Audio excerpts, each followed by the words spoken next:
At least 12% more vehicles are imported annually into Kenya, which is more than the rate at which roads are being constructed or expanded to meet the increase of vehicles in the country.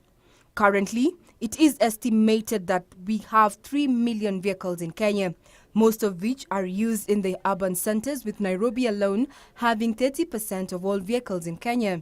We request the government to reduce the tax on those vehicles. Even if they are 5 years, the tax can be reduced to match the ones of 8 years, because at the end of the day, the government gains, the public gains, every individual gains. Encourage efficiency in learning the vehicles, because if they are 5 years, they are obviously much more efficient than 8 years old.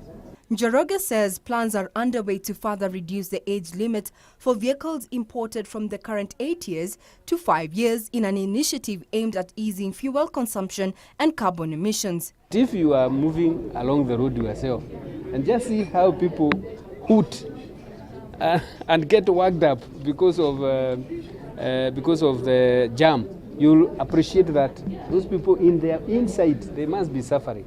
He says this would encourage motor vehicle assembling as well as reduce the cost of vehicle maintenance for car owners.